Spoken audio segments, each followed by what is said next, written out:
Good afternoon, welcome. I'm Tony Cascardi, the director of the Townsend Center for the Humanities, and I'm very pleased to introduce our guest this afternoon, pianist Garrick Ohlsson.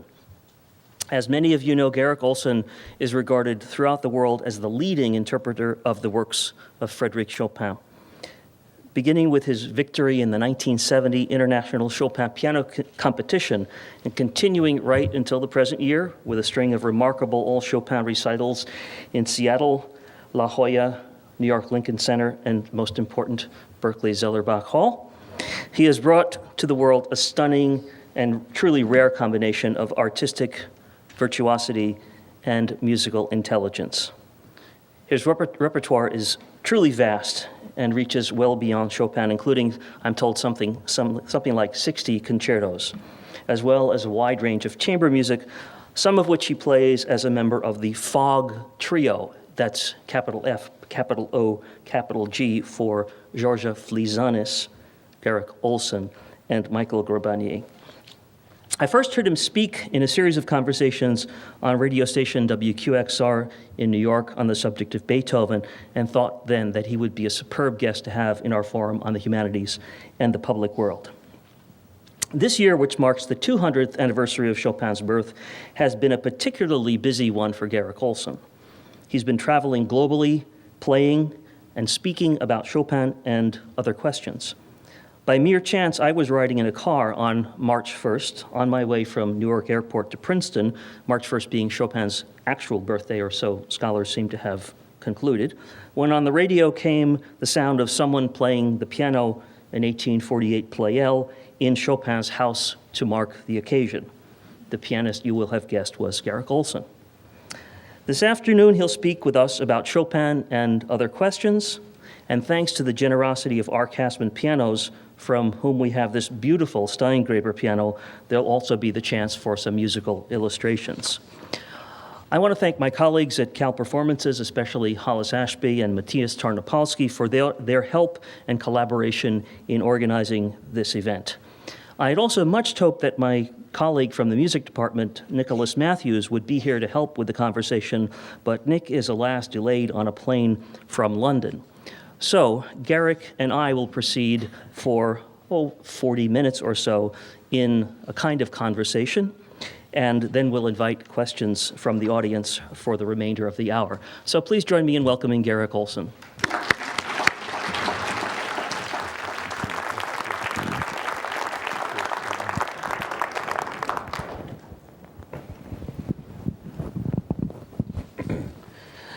Garrick, well, I thought we might start with Chopin and the piano. And it occurs to me that Chopin is one of those composers whose work is thoroughly connected with a single instrument, which is not to say that the piano is the only instrument that he wrote for, but that he has a very special relationship to the instrument and a very particular importance in its musical history. And using that as just a point of departure, I wonder if you would say some things about where the piano was as an instrument and in the history of its music when Chopin came on the scene in the early 1800s, and what he did with it. What difference did Chopin make for the history of the piano and its music? That's a lot of questions. The piano more or less got going toward the end of Bach's life. Bach tried one of these new devices and didn't think very much of it. Am I audible? Yes. Its ancestor was the clavichord. The three big instruments that, of course, Bach wrote for keyboard instruments: organ, harpsichord, and clavichord. On an organ or a harpsichord, there's a mechanism, and it doesn't matter how much you press on the key, you don't get any difference. The artistry of it comes from mechanical sources. With the clavichord, you actually, the human touch of more or less of your finger, in other words, on the key, and the feeling that goes with it, gives you this very emotive sense of control of the actual volume and texture of the sound. But everybody knows that. The piano developed slowly. By the time Haydn and Mozart were in their maturities and Beethoven was young, we had what is now called a forte piano. which was developing. I mean, Chopin was born in 1810. The piano was still an instrument in the train of great development. It wasn't until 1855, 6 years after Chopin's death, that Steinway invented the overstrung frame, which solved an awful lot of problems of pianos, because pianos before that tended to be either soft and sweet or loud and ugly. And Steinway was the first maker who more or less succeeded in getting a large and beautiful sound out of this instrument. So it was an instrument in the course of great development, and composers are always pushing instrument makers. Composers always want to know what's new, and Chopin seemed to be uniquely placed. He seemed, and I've said this in interviews so much so I'm quoting myself, he and the piano seemed to have genetic receptor sites for each other. It was as if nobody quite knew as well as Chopin what could be done with this still developing instrument and its fabulous new pedals and new range and new precision of sound. And he pushed the piano pretty much to its maximum limits. He got out of it everything that could be gotten, but he also, how shall I say, he had a unique insight, both intellectual and intuitive, as to what its sound possibilities were. Because don't forget, even if it's a piano from 1810 or 1790 or 1950, it's an instrument of illusion. All a piano can do is begin a note and sustain it for a while. It's inevitably, there's a diminuendo. I mean, just to tune your ears. That's the beginning of the sound.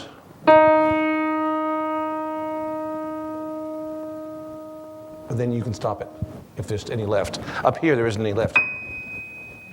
It's gone. So all pianos share that, and everything else you hear is the work of the composer and the performer. It's an instrument of total illusion. Any crescendos, any illusion of singing, any illusion of connectedness is simply that, it's an illusion.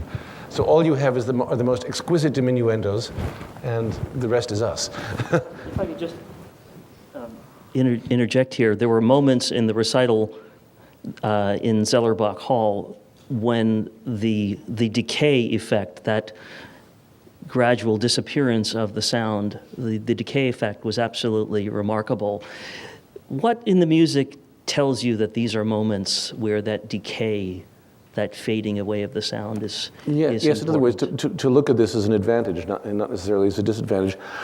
Oh, I mean, one very dramatic spot occurs in the middle section of the F minor Fantasy, which is very soft anyway, but it gets softer and softer. There's a diminuendo. It doesn't say to go to triple pianissimo or anything, but you're already in a pianissimo. And then there's a diminuendo and a retard. The music loses all of its force. And then there's a fermata, followed by a very dramatic resumption of the plot.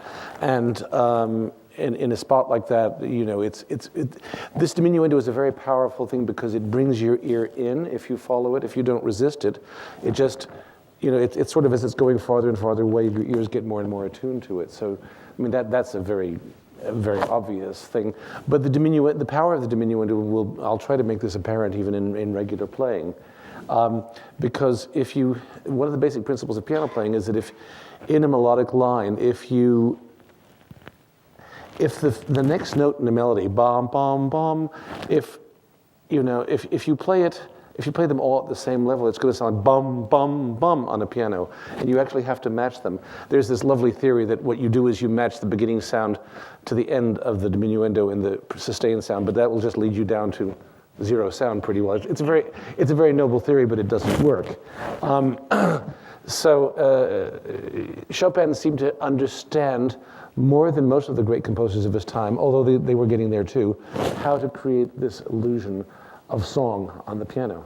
So when you say that Chopin was pushing what the piano can do and that composers invariably push instrument makers to do things, one has the impression that that involves making instruments that can give greater sound, more sound, but it must be other things as well. It must be instruments, in this case the piano, that can give more subtle sound, be more responsive. Exactly, the question of action, the mechanics that make the hammers go up and do all the things that they do. I think Chopin probably demanded a great deal. I don't know what his relationship was with piano manufacturers. I think it was pretty good with Erard and Pleyel, his two favorite makes. So apparently the piano in his house, the one that was his, was a Pleyel? Yes and no. there are not enough people here, but I'm just going to say it. For any of you who have either heard this broadcast, that was not his piano. I see. It's one of three period instruments from 1847 and 1848. I think it's either two Erards and one Pleyel, or two Pleyels and one Erard, owned by the Chopin Institute in Warsaw, which are all instruments he played on either in public concerts or in salons in Paris. So he actually touched those pianos. So they were they're not only touched by him, but they're of an aesthetic and of a period that he would have recognized. And I know we're not going to talk about the issue of whether one plays, when one has a philosophy of playing on period instruments or not. But as you played that piano, would you imagine that Chopin was satisfied with this? Was this the kind of piano that Chopin would have imagined well suited to his music? Or do you think Chopin would have been imagining sounds and music that was beyond what those pianos could do? I think all composers do. I mean, Beethoven was notorious for wanting to write something that couldn't be realized in this world, but he was pushing into the future. Chopin was not such a shovey personality as Beethoven, but I think every good composer and every good pianist longs for more than you get. We're always wanting more than the instrument will do. So yeah, but I think the very good pianists of his period, I imagine, would have been very joyous for him, because unfortunately, this Pleyel, this 1848 7.5-foot piano, represented one of the peaks of piano building of its time. And yet, of course, because of the antiquarian factor, it's all original except for its strings, which of course would have all disappeared by now. They would have all broken and rusted. So everything in the instrument is original as Pleyel made it in 1848. But I also noticed that in 1848, Chopin played an 1848 piano. He didn't ask for one that was 150 years old. He didn't think it would be more wonderful to have something that didn't sound nearly as good and didn't play as well. And I mean, so now you know where I stand on this thing. I actually like modern pianos better, because although the old pianos tell you something about inequality of registers, they give you a certain charm of timbre, they give you an insight into certain things. I can also tell you that one of the things that pianos have to do, all musical instruments have to do, is vibrate. So the soundboards, which are the loudspeakers of pianos, have to be crowned by the manufacturer. If they're flat, they don't vibrate, and you don't hear them. So they have to be crowned. And all pianos eventually lose their crowns because they lose the war of the down bearing from the frame. And this piano had lost its crown mostly in the treble, like pianos do. And so it had a pretty flat, dead treble. Now, I know the trebles of those pianos didn't sound perhaps as pungently full as ours do, but nevertheless, I don't think it's what Mr. Pleyel meant.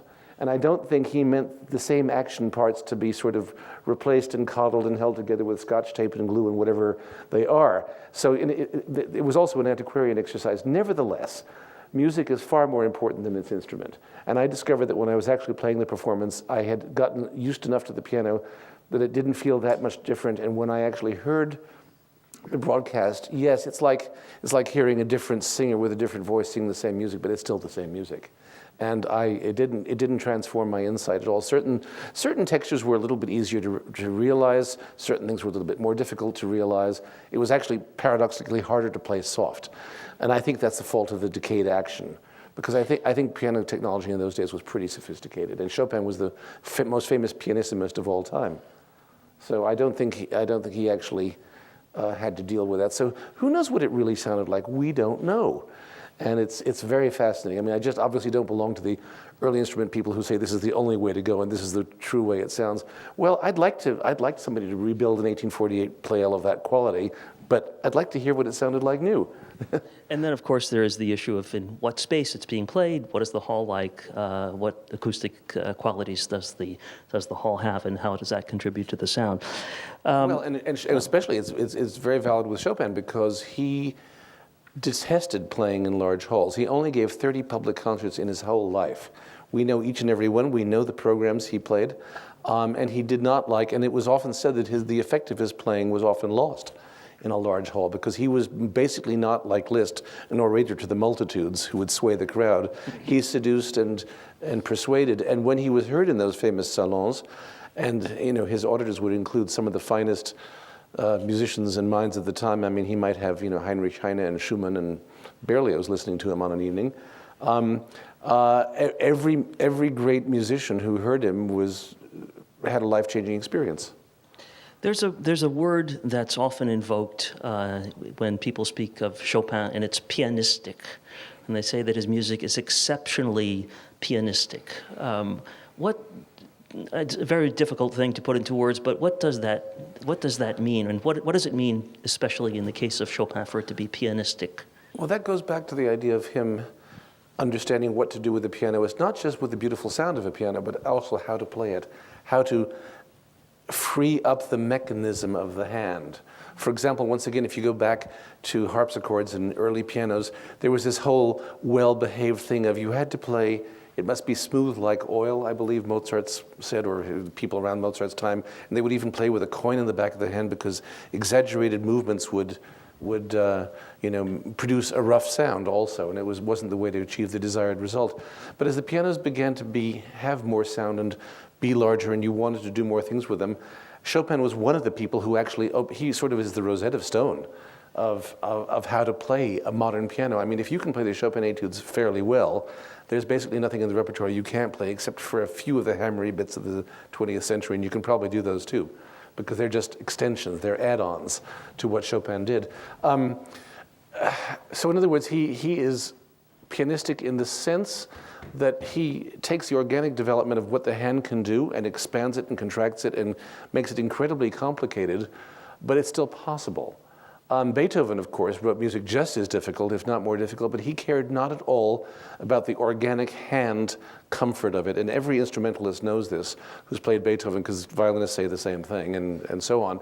Beethoven actually didn't give a damn, as he said, about the fiddle when that string quartet complained about the difficulty of it. If that's your problem, you figure out how to do it. Beethoven wrote the music he wants to hear. Not that Chopin didn't, but Chopin's music is born of the piano and of human hands and piano sounds. They are all inextricably linked. And if you take Chopin off the piano, he sounds terrible. I mean, I remember Rosalind Turek used to make the point that the genius of Bach is that he's not sound dependent. You can play the D minor violin concerto, as Bach also did, on the harpsichord. And what could be more different playing a sustained melody than a harpsichord and a violin?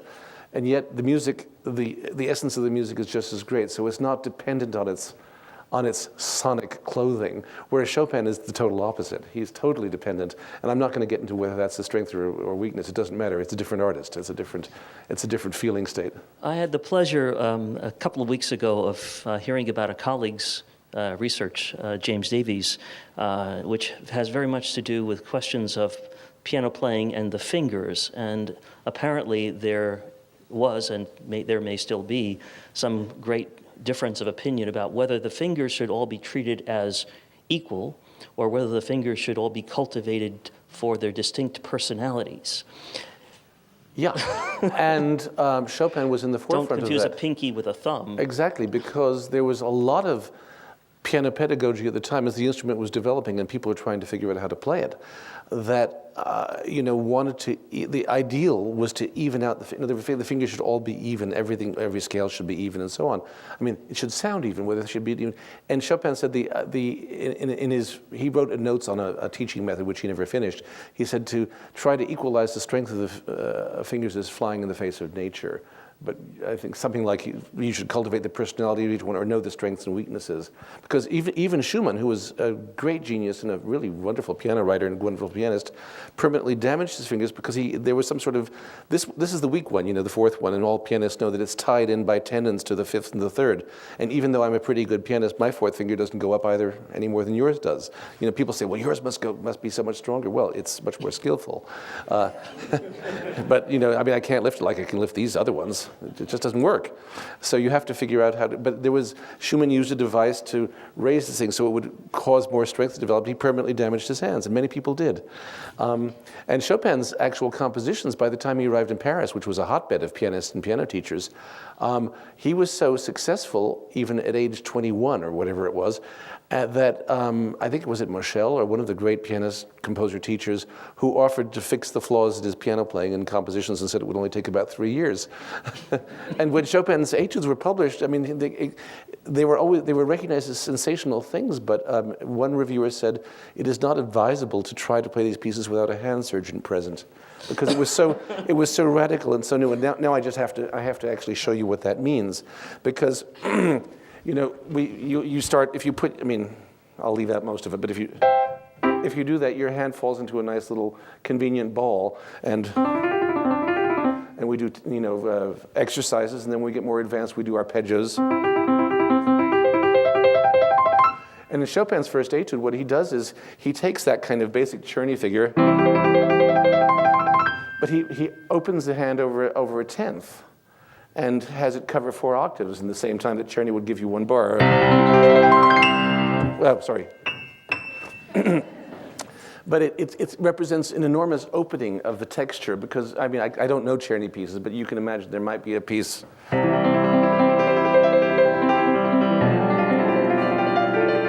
You know, that's fine, and it's a good exercise, but it doesn't sound like this.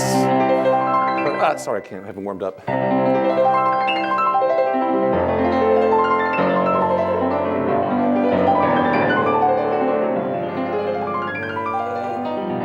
Now, we're not astonished by that anymore because we've had almost 200 years of music history since then, 180 years.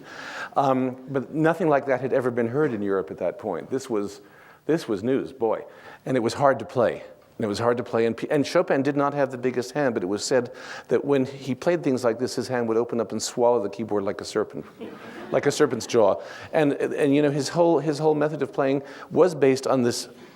He obviously had an incredible intuitive and intellectual grasp of what the hand could and should do. And he was always talking about souplesse, suppleness, you know, because people, even to this day in 2010, say, I can't play that piece, I don't have a big hand. Well, I do, so I know I have an unfair advantage.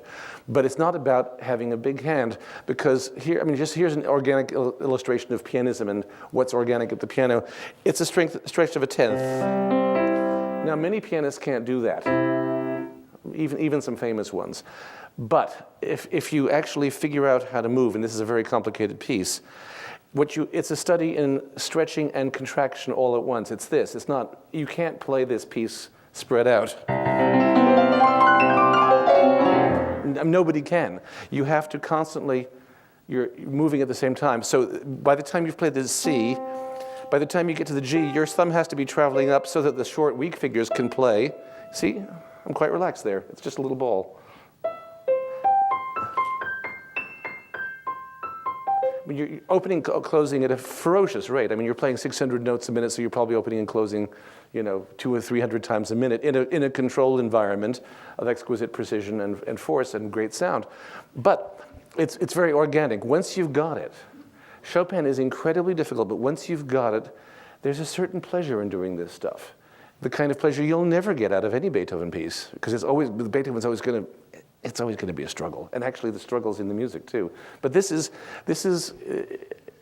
I don't know, it's free. You're not fighting what's natural. It just happens to be terribly hard. Is it the same experience? Is this on? Is it the same experience playing the very lacy, glassy embellishments that are somehow incorporated into these very long lines? Is that a similar experience, or is that a very different way of playing? No, it's similar. I mean, using weight, using strength, lack of it, the fine control of all this. I mean, this is all part of the book, you know, the book of how to play the piano, of which Chopin is probably one of the greatest, you know, examples. It also feels great, but it's just very, very, very hard. It becomes, I don't know, when I say feels great, it doesn't feel, it's hard. You have to practice this stuff all the time. But it's, you know, once you sort of get it and it kind of rolls, it feels fantastic as it's going by. It feels like great athletic accomplishment as opposed to an unsuccessful athletic accomplishment or unnatural one. And, you know, even the word athletic or pianistic, I mean, would an ice skater be a great tennis player? I don't know. I mean, some of them might be, but a lot, you know, we're different genetically. Our bodies are different. Some people are long distance runners. Some people are sprinters. It's a different thing. You know, it's one size does not fit all. So I think I didn't really answer your question. Well, but you're giving an example from one of the etudes. Yeah. And of course, Chopin wrote many, and there's lots of examples of great composers who wrote pedagogical pieces. But Chopin also specialized, so to speak, in small forms. Not that he didn't write other things, but if you take the etudes, the preludes, the nocturnes, Many short forms seem to be, what, a specialty of Very much. Chopin's. He wrote many more short pieces than big ones. As a matter of fact, he was roundly criticized all through Europe, particularly in the German-speaking world, for not writing great monumental pieces. As a matter of fact, when he was a kid in Warsaw, Chopin is first in so many things. He's the first nationalist composer. He's the first great European composer who didn't come from England, Germany, France, or Italy. He came from somewhere slightly on the periphery.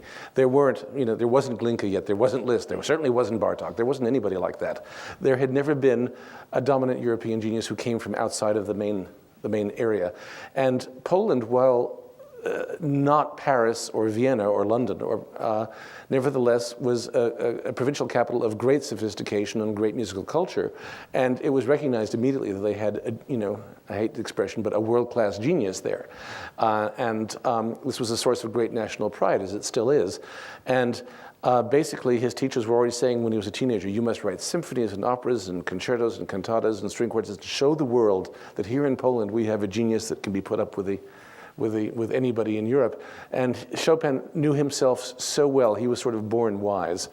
He just said, no, that's not what I'm going to do. And of course, that was a disappointment. And even Clara Wieck's father, this is Schumann's wife, who was a famous pedagogue and brilliant, said that, that lazy bones Chopin, all he wants to do is write for the piano. He doesn't even like to play concerts. He doesn't write string quartets, doesn't write counterpoint, doesn't write masses, doesn't write operas. What kind of composer is this? It's lazy bones. So, but Chopin always knew his own mind and his own heart, and he knew where his strengths lay, and that's what he was interested in.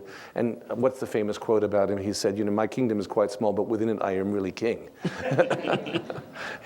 And that is, his kingdom was, the human heart, basically. And yet if you take a sequence like the Preludes, there's an interlocking quality there is, to although them that he did not make it explicit. But they do seem to answer each other. If I can avoid the subject of preludes, he was, of course, like all great composers of that time, a great improviser. And if you look, say, at the 4 mazurkas, opus 41, which form a great set, and now that we know that the C sharp minor comes last, which we didn't know when I was a kid, but we do know, and it really is true. The first piece is basically in E, is in E minor, and it has a middle section in B. Just take my word. The next piece after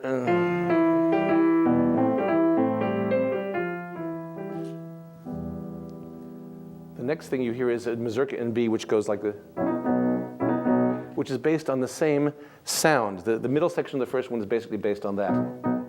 So that's just an ear connection. There's no musical logic to it. You could say it's architectural, but he doesn't write architecture that way. The third piece is in A flat and has nothing to do with it, except it takes the second mazurka ends. And the first sound you hear is, it's delightful. I mean, it's what improvisers do. They just suddenly pick a thing out and I'm taking you here now. The next mazurka ends in a half cadence. The second subject of the intermediate subject is this.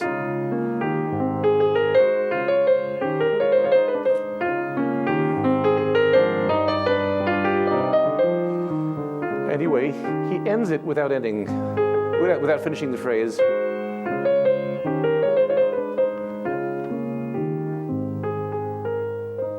He just leaves it up in the air. And there's there's also been this G flat emphasis, this 5 feeling, which you've heard a few times. So it leads right into a C sharp minor big piece. Now, it doesn't say, and you don't have to play these pieces together. Chopin's not like that. He's not saying, this is my point. Beethoven would have said, you must. But these are not the Goldberg variations. Definitely not. Yes, yeah. But that's the kind of, and the preludes are just full of all that kinds of stuff. And as a matter of fact, a lot of his music is. And this is one of the great things that Brahms learned from Chopin, jumping ahead. Because Brahms is not such a Chopin-esque composer in some ways, but he adored Chopin and knew him very well and had, his music, of course, and had Chopin manuscripts in his collection. And when you look at the late Brahms piano pieces, you see this kind of understanding of how to connect things, not as architectural consequence, but just as things the ear is delighted to hear, and textures and so on. It's a very rich thing. Actually, it's interesting that Brahms fought for the inclusion of Chopin and Couperin and Rameau in the first Gesamtausgabe, the first complete editions, which were published, I guess, in Germany or the German world, when classical music was beginning to realize it had a canon of literature. And Brahms was one of the editors, and apparently he had to fight very hard against some of his Germanic colleagues because I think they wanted it to be basically German music, which is, after all, plenty. But Brahms said, no, we have to include these three people because they're of that stature, even though they don't come from the German-speaking world. Handel, of course, became Englishy, but he was German, after all. But Chopin became French. Well, Chopin was, of course, half French and half Polish. His father was born in Lorraine and went to Poland to fight against Napoleon and became very Polonized, and the language at home was Polish. And Chopin's French was very good, but wasn't as good as his Polish. And because, in France, Chopin is considered 100% French. He's one of theirs. Everybody loves him. Everybody claims him. So speaking of short forms, is it true that Chopin invented the nocturne? No, he did not invent the nocturne. In fact, other things which were called nocturne, which had a night theme. This is one of the most famous things about Chopin, and it's true, is that there was an Irish pianist and composer called John Field, who became quite celebrated by writing a lot of nocturnes. And they are similar to Chopin's nocturnes because they feature, well, here, I'm just going to lecture for a while, if I may. I'll turn this off. No, come back. Keep me on course. I can really drift. The thing about Western music is, in the Baroque period, we had a lot of counterpoint, and then in the classical period, we had much more homophonic music, melody with accompaniment. I'm generalizing madly, of course. So in Mozart's time, we had a melody, and because you don't want on a piano, you can't sustain anything. So sometimes you divide the accompanimental sounds up, otherwise they sound clunky and chunky. So in other words, doesn't sound very nice. That melody becomes boring, but when you separate it into what's called this Alberti bass, you get this gracious effect, and it helps hold the melody up and not be just so sort of four square. A string quartet could play that because it could sustain that underneath texture. So John Field, with the development of the piano and with pedals, wrote pieces. I can only quote a couple of bars of one, which I knew as a kid. So he spread these Alberti basses out over more than an octave, and by using the pedal, which combines things. Here, let me just show, you all know this, but these notes, that's without pedal, with pedal. They just sit there and they hover in the air and they lend a magic to the sound. So he was able to spread it out over more than an octave because pedals had developed a great deal. So there's a piece where the left hand plays, and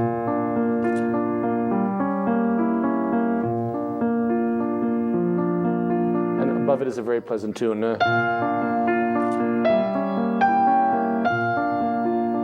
Something like that.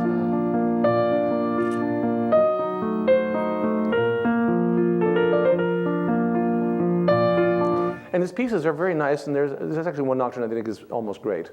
But all I have to do is just show you what Chopin did with the same formula. Just the first published nocturne in B flat minor. Your eyes start to roll back in your head.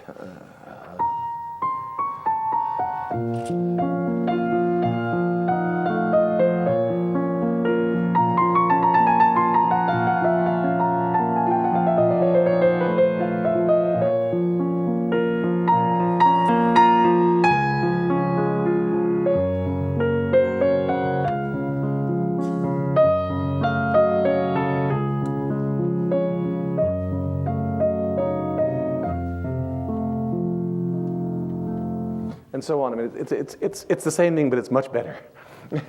It's much greater, and it has this mesmeric quality. I'd like to just point out also that the accompaniment is part of the secret in Chopin. One of his most famous etudes is a slow one.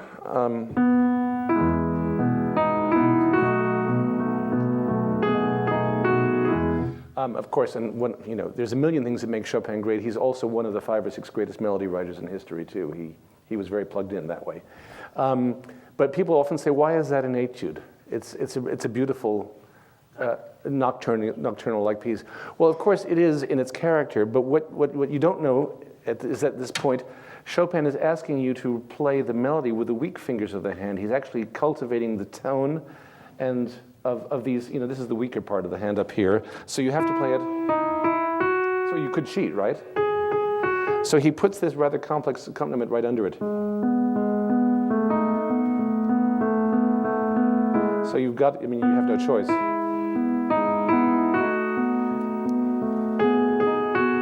And if you don't have a good touch on a modern piano or on a playel of the period, if you just play all the notes the same, it's going to sound this way, and it's really clunky.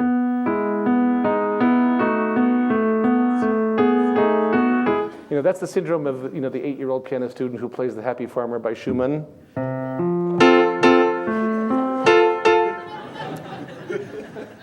And as they say at Juilliard, nobody's going to buy a ticket to hear that.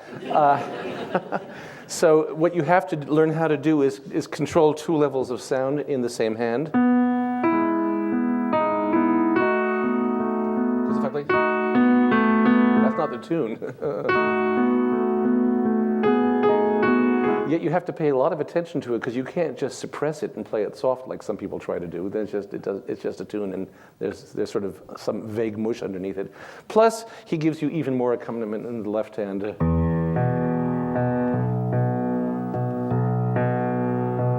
So all of these textures form a complex bed on which the main course of the theme sounds. And so it becomes quite a study in control of sound and a musical understanding.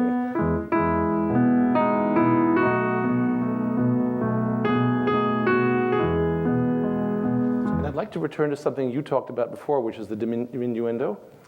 Notice how all that intermediate stuff in the middle takes your mind away from the fact that the tone of the melody goes away.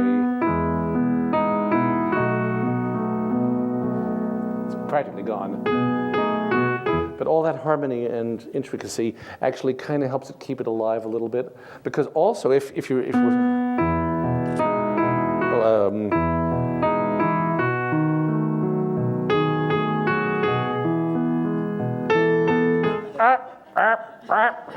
so Chopin actually clothes it in a way, and of course you don't play it as tacky as I just did, but still.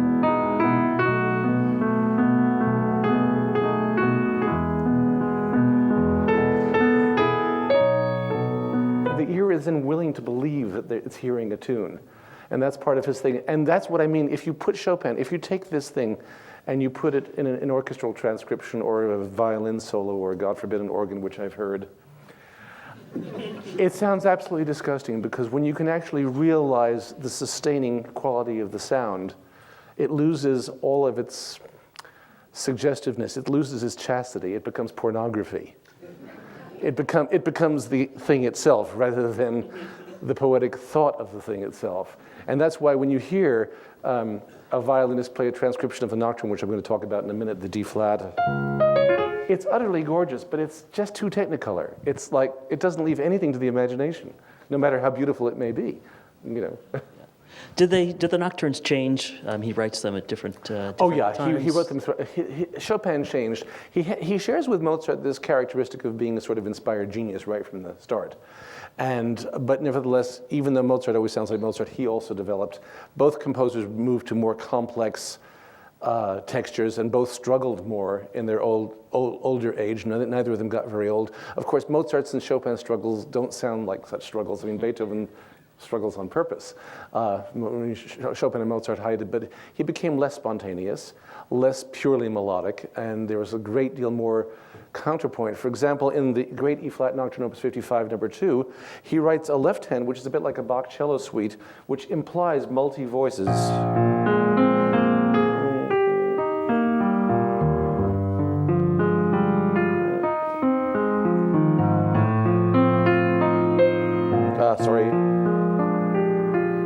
Which is really hard to play and hard to learn because it's so expressive. And on top of it, he has this melody, which by itself wouldn't be a very good piano piece.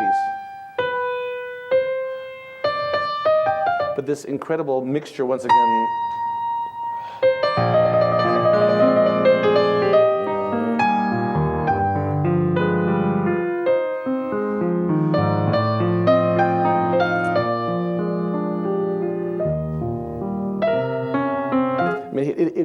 it's just a left-hand part, but it implies 2 or 3 voices weaving in and out, commenting polyphonically on the main theme, and then he even splits the main theme into 2 voices and so on. It's very complicated composition, and if I may, I'd like to actually talk about the D-flat Nocturne, Opus 27, number 2, and perhaps even play the thing. It's a very famous nocturne. You've all heard it. It starts like this. And that's a singer. Now just look at what it is. It's in 6/8. 1, 2, 3, 4, 5, 6. He metronymizes it rather fast, so he doesn't want 1, 2, 3. He wants 1, 2, 3, 4, 2 big beats to the bar. On top of that, he adds enormous rhythmic complication because he doesn't go. He does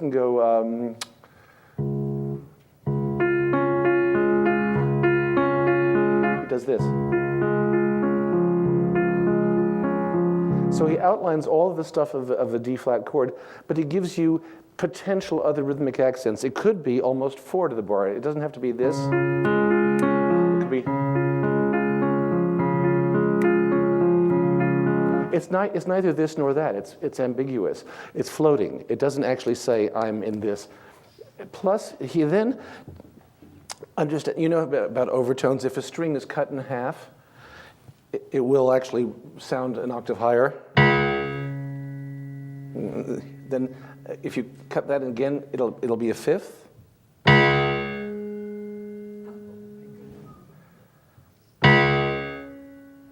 And the next one is this one. And what's the second note of the piece? He plays this magnificent D-flat. So he's working on the natural overtone series, which on a tuned piano is not quite precise anyway, but it doesn't matter. In other words, it's already inherent in the first note. So when you hear that, it's like, you've known this before you've heard it. Then he gives you this 12 notes of this gorgeous accompaniment.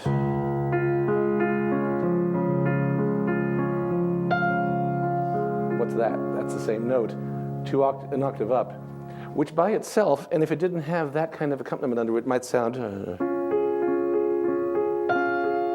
pretty. But when Chopin does it, the way he sets up the singer's entrance, it's like when you hear a great singer and it's the most beautiful thing you've ever heard. The singer opens it, it's like, oh my God. And that's only the first, that's just the beginning of the piece. It's not even got anywhere. So, but it's really worth pointing out because so much of the magic in it is right in the writing. And if you ask me if he understood this consciously, I would dare say yes. I mean, my guess is he was he sounds like he's magic, but he's one of the great musical brains along with Brahms and Bach. I mean, it's just, which I'll show you in a minute. Don't have to do anything, it's there. Now, I don't even know how to tell you about all this without spending an hour on every bar. But this wonderful melody, which is so singing in its qualities, is unsingable. All of Chopin's great melodies have too far a range. They suggest singing. They're not really sung tunes. That's fine. I mean, you'd need the singer with a four octave range, which doesn't exist, and it wouldn't sound very good anyway. So now let's just look at a little bit how he puts this thing together. So we've got to the second bar. Phew. Somebody might have written a noble tune. It's kind of an ordinary plain thing. He gives you the appoggiatura to the D flat in a long way. Now the appoggiatura, that's not of the harmony. It's a dissonance. But he directs you to have the pedal on. All through this. And he gives you another one. And it gets more and more dissonant and more beautiful. And this is all within one pedal. It's all this blur. And then he does one that's so big, it's like a boulder. That's the other thing. The most elegant composer in the world sometimes just puts a stone there. And what that does is it forces the harmony to change. So he keeps piling up this dissonance upon itself until it's unbearable, and then he gives you one that's so big, and watch what happens to the left hand.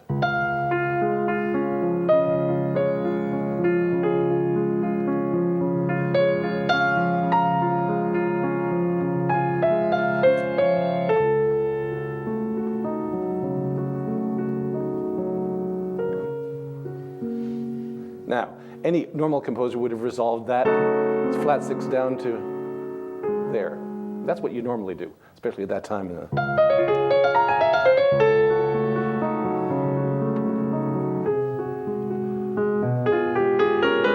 it something. I don't know. But, I mean, the guy is too much. So first of all, he gives you this howling dissonance. The harmony has to change in response, and then he resolves it deceptively upwards in the most...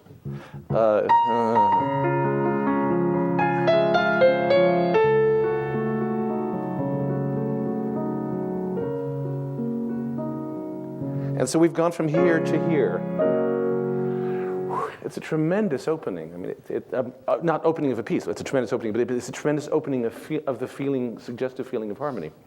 Okay, the second time around, the second verse, when it comes back, he writes it pianissimo. He was famous for never playing things quite the same way twice. He writes a few little thises and that's.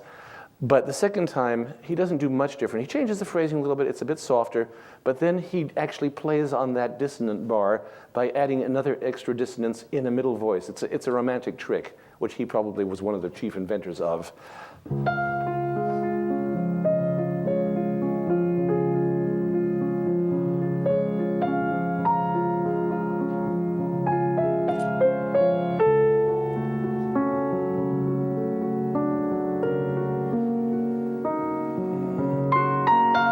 And it's just unbelievably breathtaking. I mean, it's just, how can anybody imagine such a thing? Then, of course, there's variations on variations. I can't tell you about every piece thing. The third time, when the thing comes down, is the payoff. It's forte. Or is it triple forte? I don't even know. It's loud. Which brings up another thought, that Chopin was such a weakling. He was the originally 90-pound weakling. I don't look like him at all. And I'm not dead yet, and I wasn't 90 pounds and sick my whole life, and I don't detest playing in public. It's only forte. Oh, darn. Well, lots of people think that Chopin, being such an exquisitely poetic, sensible character, couldn't have really meant it, you know? This is a controversy that will never die down, and I don't play in a miniaturist way. The famous story of when Ludwig Gutmann, one of his favorite pupils, was a strong German kid, was playing the A major Polonaise for him. He broke a string in the piano, and Chopin, of course, was at this point very old and very sick. And, you know, Gutmann apologized in confusion, and it's said, it may be apocryphal, that, young man, if I heard your strength, there would be no strings in the piano left when I was finished. So whether he wanted to play like a 90-pound weakling or not, I don't. You know, we'll leave that for the scholars. The third time is, people often don't play it forte. They play it kind of a little more. They sort of Baudelarize it. I actually don't. But the miracle of the third time around, and by the way, this is quite common in versing, is that the third time you often do something quite astonishingly different. So, you're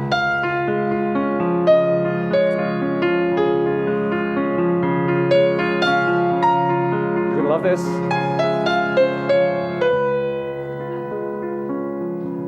And then watch.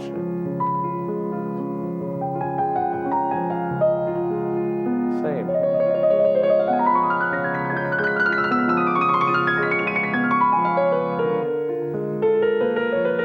Not too well played because I'm not really warmed up, but I mean, you know this you know the spot in Clair de Lune, there's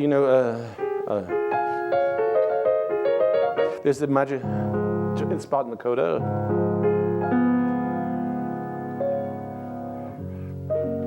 And Debussy, quite rightly, was regarded as a formidable genius for having done that. He does it, and he lasts a bar. You know, Chopin gives it to you for 4. I mean, and Debussy, of course, was one of the greatest of Chopin worshippers and lovers, and indeed edited his music. Chopin does this particular trick in D flat 4 times in his life, and it's always drop dead astounding, and it's never the same twice.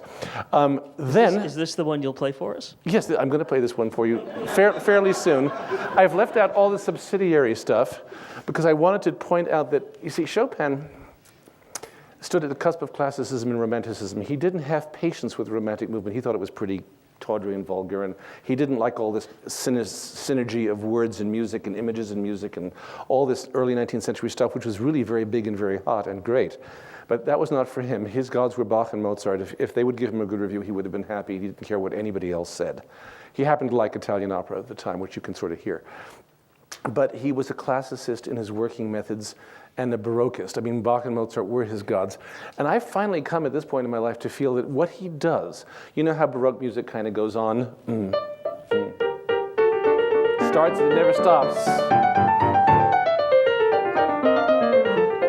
It just, you know, that's very typically Baroque. Classical music is discrete. It has beginnings, middles, and ends to many of its phrases, and the phrases often end in a courtly way.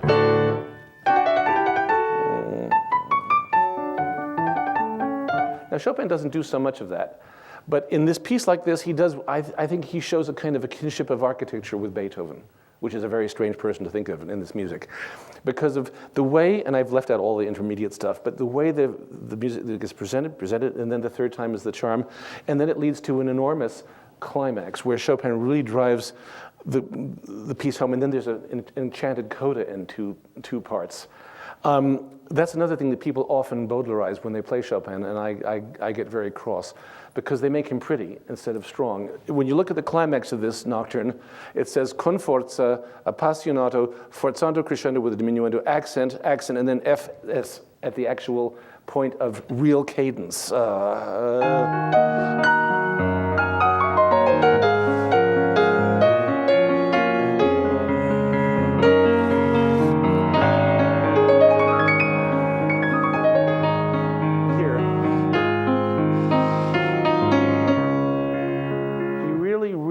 Drives it home, like Italian opera does too a lot, both of his time and later. This whole piece is leading toward this spot. It's this trouble. If Beethoven were writing this piece, you might have an idea right from the beginning that this train of this powerful engine is carrying you there. With Chopin, you haven't got a clue. It just, more like Mozart, it just kind of happens at you. It's as if it's fully formed. Then he does two tricks, which are just so sensational it's not true. After this big passionate thing, he gives you dolcissimo over a pedal point D flat, a sliding chromaticism down where you get these harmonies.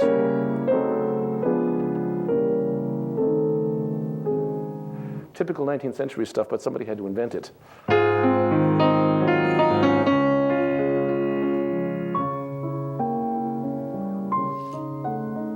Listen to it, it's still amazing.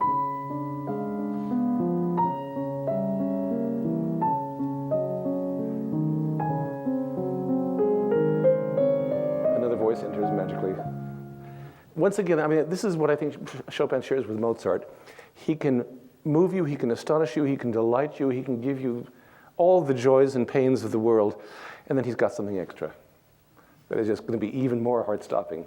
And then once he's done that another time, he decides to give you a little duet, which is so incredible because of the way it makes the piano sound. And look, by the way, what the left hand is doing. It's over 3 octaves. Which,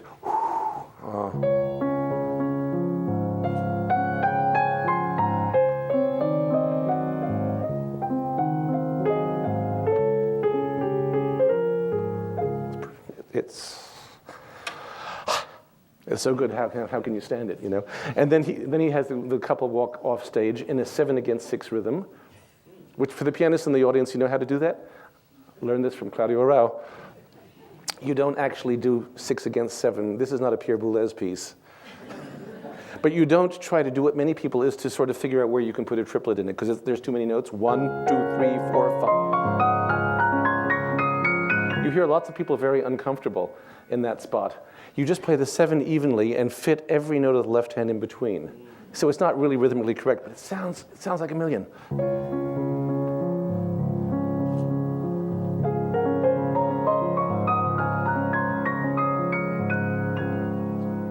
It's an illusion, but it's close enough.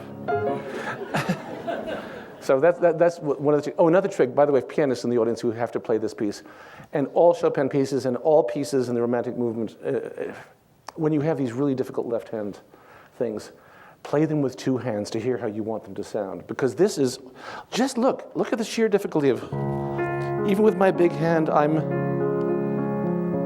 maneuvering in between each note. You can't do it any other way. You can't play it in honest legato. It'll sound like this. It'll sound like a bad pianist again. We don't want to hear that. So you're maneuvering. So just do it with, like it's a Schubert stroll. That's how I'd like it to sound.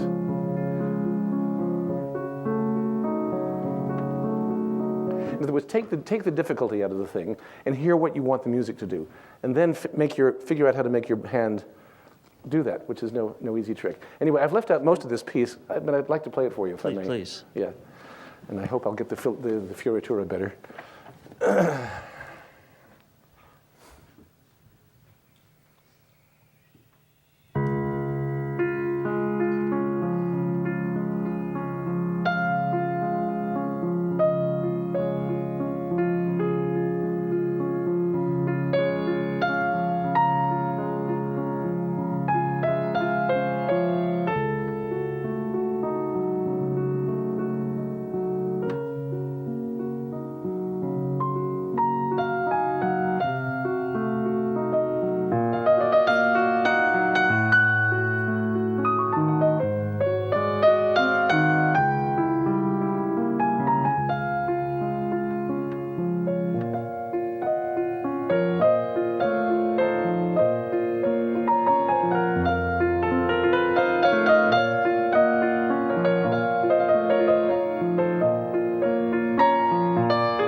We know there's incredible complexity in it, but he sure makes it sound as though he dipped his pen in moonlight. Exactly. I That's guess the- the that's the larger point I was magical. trying to make is Thank that you. it does that thing to you.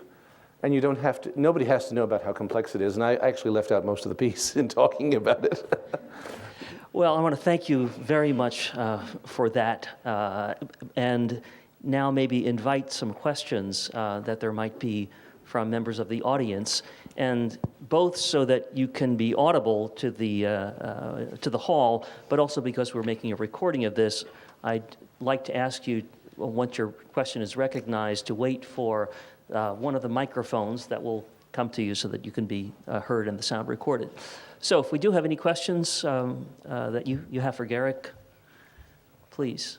Be brave. Let's see, why don't we start here on the end? Thank you. Well, I'm wiping away my tears. It's so beautiful. Thank you. So, what is the inside your compass that you use to track the emotional parts of so much of this, of your playing? What inside me? Well, that's a good question, and I think it probably takes a lifetime to understand and know. You know, all the things I was showing you in the piece, those are some of the many things that ever since I was a kid turned me on about it. It was like, wow. This visceral sense of excitement and beauty or sorrow or passion or whatever. But then you have to learn how to put it all together, too.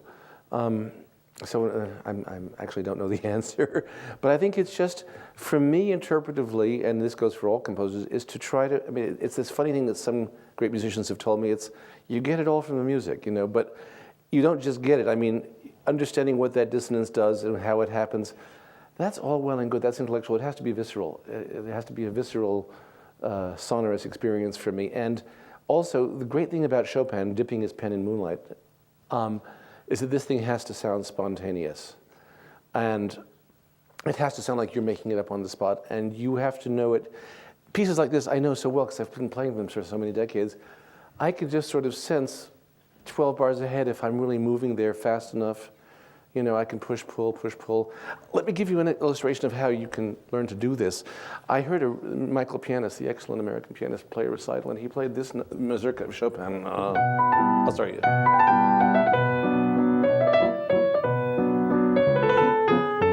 And he played it very beautifully with a great understanding of the whole thing, but it was boring. And I thought, okay, but what does it mean, boring? Why? If you're gonna coach somebody, you've got to say, okay, it's boring. Don't be boring. You know. And I realized he just never let it go in any other tempo except the one which was a beautiful tempo that he was in. And I said, you know, this is going to sound stupid and formulaic. I said, but you know, every so often you should just play a phrase at a different tempo. You know, a little faster, a little slower.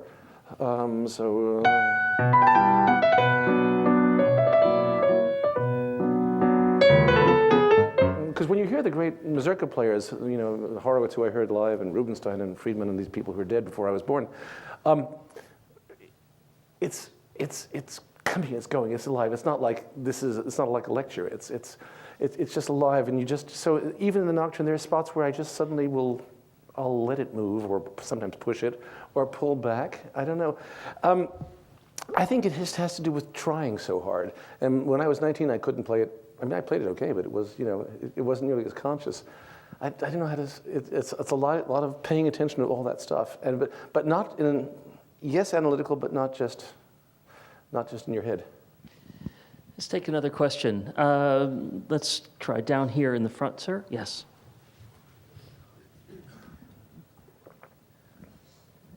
Is it known what Chopin thought of Beethoven's music and vice versa? Well, Beethoven didn't know any of Chopin's music. He died in 1827, and Chopin was 17, so that leaves that out of the pile. Beethoven, it is known that Chopin was a terrible snob and didn't like most music. He didn't even like a lot of Schumann's music.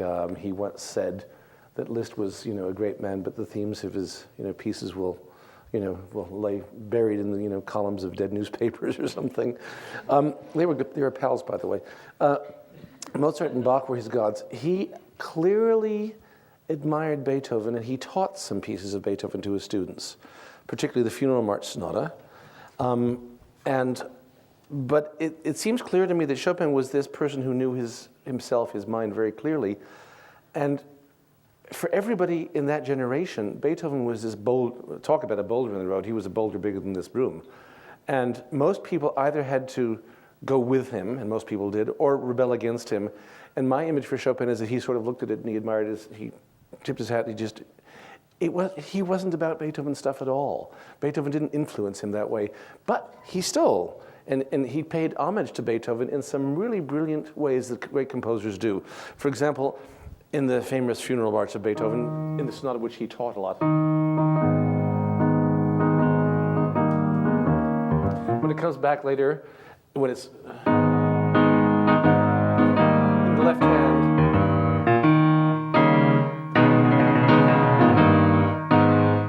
in his own march,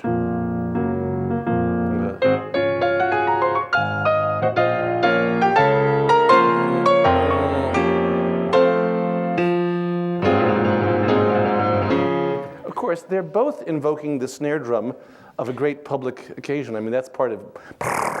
But in any case, I think he certainly knew that. There are indirect quote. The one that stuns me the most, because it's in the same. It practically sounds like it's the same piece. Is the end of the Revolutionary Etude, the coda.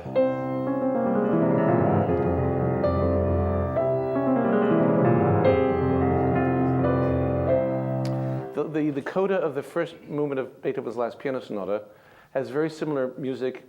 Instead of this, it has. And it also a chorale-like thing in the right hand.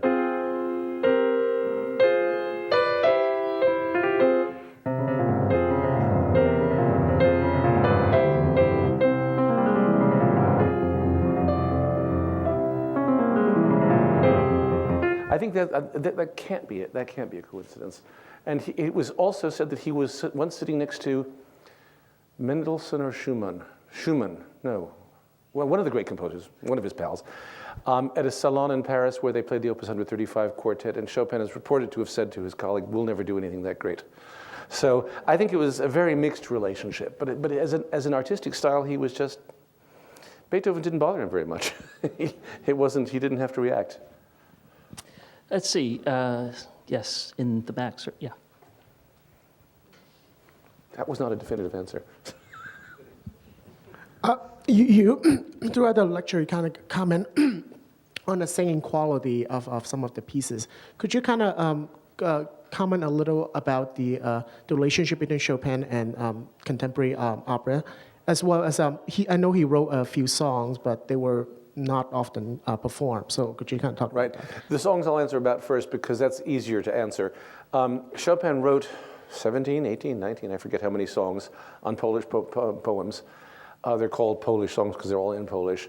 They're far from his greatest work. Some of them are very charming and lovely, but if you had only the Chopin songs, you wouldn't know who this man is. You wouldn't have any idea of the range and genius. You'd have a hint that this was a very talented guy. They're lovely. They don't make a good program. Never do more than 4 or 5 at once because they're slight. Opera he loved very much, and clearly this whole idea of this Alberti bass and this singing tune up here is very much what Bellini does all the time. I don't know many Bellini arias, but.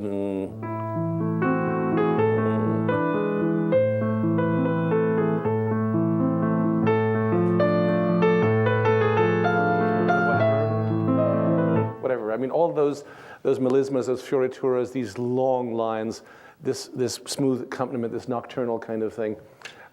He was clearly is one of the models that he used in Nocturnes and many other pieces, so there's no question about it. And he was a rabid Italian opera fan ever since he was a kid. So I think he was very much influenced by it. And he admired Bellini, Donizetti, Rossini very much. I don't really know what to say, except that you can hear how the music sounds similar, and also his idea of the fioritura, these chromaticism, the coloratura, And also these very long sustained lines, which are characteristic of Italian opera of the bel canto era, are very much mirrored in his music and evoked, but not, as I said, not actually sung, because the singing range is not possible. But they give you, Chopin always gives you the sensation of this kind of operatic singing. So I guess I can't really say much more than that. Let's see, you have a question. Let's go over here. Yes, way in the back on this side. Yes, thank you. Thank you, Al. I know this is a very large topic, but I was wondering if you could give some just general impressions or thoughts about his two piano concertos. Sure, that's an easy one for me to do. Chopin wrote two piano concertos, one when he was 19 and one when he was 20. The first one was published second, so it's called number 2, but it doesn't matter. He wrote them as vehicles for himself, plus the 4 concert pieces, shorter pieces for piano and orchestra. He only wrote for the orchestra 6 times, and he never wrote any piece of music that didn't have a piano in it. There's 3 or 3.5 chamber pieces, depending on how you count them. There are the songs, and there's a flute set of variations. He wasn't interested in writing for symphony orchestra. These were pieces for occasions. He set out to conquer musical Europe, which he swiftly did. And in those days, composers were performers and performers were composers.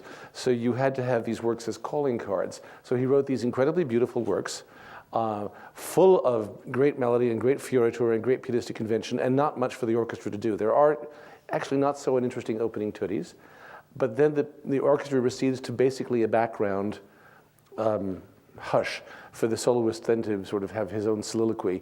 And so they're not concertante works in the way that Mozart or Beethoven are. They're not developmental. They're not about the relationship of instruments, of pianos, or the development of themes. They're soliloquies for the soloist. They're absolutely beautiful. They're ravishing. They're not Chopin's greatest work. I mean, as glorious as the F minor concerto slow movement, which I'm playing this week with the San Francisco Symphony, which is one of the greatest things ever written, age 19, by the way. It's not as great as that nocturne I just played for you, as a piece of music, and yet it's one of the most beautiful things you'll ever hear. But great, who cares about what's great? But in putting labels on that stuff. But the concertos are very gratifying for pianists to play. They're incredibly difficult too. They really show you off, because part of his function was to show off his virtuosity as well as his poetic soul, and he did that absolutely. So I would say that they're important works, and yet far from the greatest Chopin works, and I hate to do all this value judgment stuff, but sometimes when I play encores, like after I play a Chopin concerto or play any great concerto, if I play an encore, if I play something like this D-flat nocturne, there's inevitably somebody from a really fine orchestra who comes up and said, "What is that? That's the most beautiful." I said, "Oh, the only Chopin I ever hear are the piano concertos, because if you're an orchestra player, that's all you ever play. And by the way, they're a nuisance for orchestra players, especially the string players, because you have to sit there and do this all night, very softly." For a long time, it's difficult. And I always say, to be a little funny about it, that if the better the job the conductor and the orchestra do in a Chopin concerto, the less they are noticed. If you notice the conductor and the orchestra, that means they're really interfering somehow. If the accompaniment becomes terribly interesting, it's really not right. It shouldn't be fascinating. I always say, no great conductor and orchestra can make a Chopin concerto performance great if the pianist isn't wonderful. Conversely, no great pianist, no matter how great, can play a Brahms concerto and make it wonderful unless you have wonderful collaboration, because it's such symphonic chamber music. It's just a different side of the coin. See, you've had your hand up for a while here. Yes. What about particular pianos and how you feel about them being the best or the most simpatico for playing the pieces? That's a good question. I am definitely, like Liszt, a person who admires lots of different pianos. Steinway has become the de facto great piano of our time, and has been for a long time. And it's certainly one of the greatest pianos made. It's become more or less the standard brand. But I love the great instruments that were made both in America and in Europe earlier. Some of them are no longer extant. I'm a great admirer of Mason Hamlin's, one of the other great American aesthetic piano, but I like Bösendorfer's and Bechstein's, and now I like Steingraber's, I guess, because this is a first for me. I'm a vive la différence kind of guy, because I don't think it should be only one standard kind. But there are many of my colleagues, even some very great ones, who will only play on Steinways. If it's another brand, they just won't even look at it. But we are all different that way. Just as among fine pianists, I mean, many technicians tell me this, that especially Steinway technicians, when pianists are in trying pianos out at the famous Steinway basements in London and New York, they want to pick out a special piano for a special character, for a special piece. Generally, apparently, we fall into two categories. Those who play the way they play no matter what the instrument is, and they have to find the right instrument. And some of the greatest pianists are like that. And others who are incredibly flexible and who morph. I mean, I remember once listening to Murray Pariah try 3 pianos at the festival hall, because I had arrived to try the 3 pianos in the next half-hour slot, and he was there, and he said, "Oh, good, we can play for each other." And I watched him go from one to the other, and after 10 seconds, I couldn't hear that there was any difference in the piano, because it sounded like him. I mean, the first chord, oh, he's not going to like it, and then suddenly, oh, the music, oh, wow. Whereas, he's an exceedingly skillful and flexible person who, in other words, pianists either do what they do or else they try to find out what the instrument will do. And, I like to think I belong in that category, but it's pianos, if you get a piano that 90% of the pianists think is great, the other 10% are going to hate it anyway. So it's very personal. So Chopin sounds good. No composer makes any piano sound better than Chopin. I think that's it's just kind of de facto. I mean, if a piano doesn't sound good played when somebody good is playing Chopin, then it really doesn't sound good. But I like lots of different ones. Thank you. I think we'll take 1 or 2 more questions. Yes, here, Paul.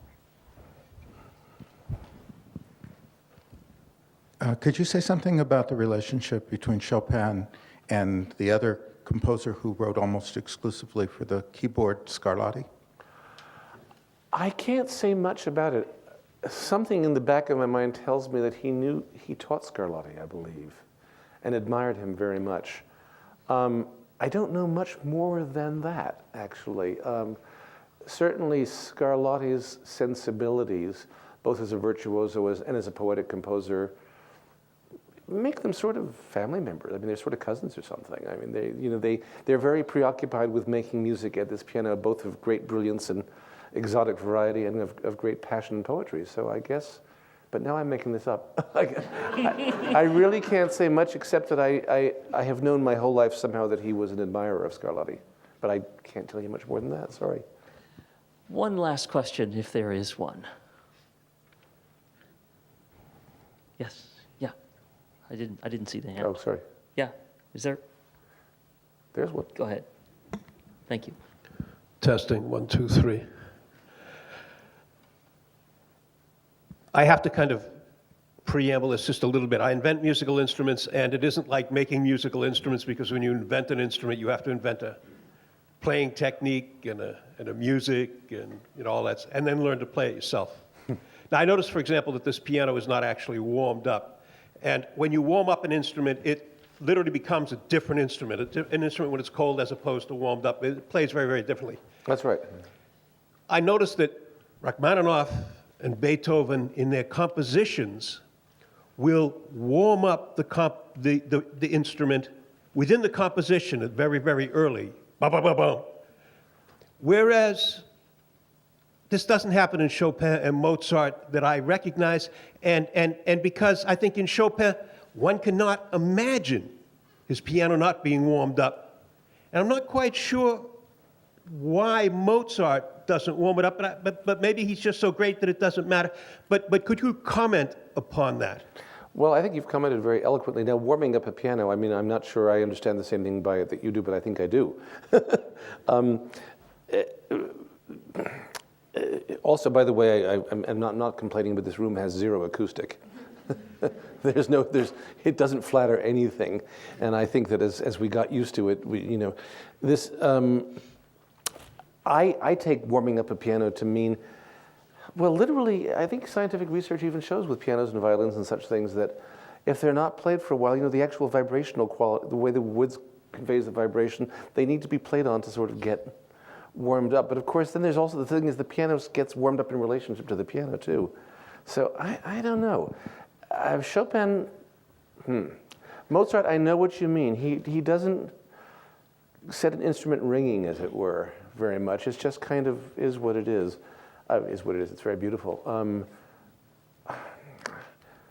You've got me stymied. I mean, I think you defined it pretty well. But I do know what you mean by warming it up, but of course you're warming yourself up at the same time, so there's no objective reality. It all changes all at once, and you get used to it. I mean, if I played 10 pieces for this on you, I would know the piano so much better by the end of it. It would be warmed up, so I would be warmed up in relationship to it. Does that make sense?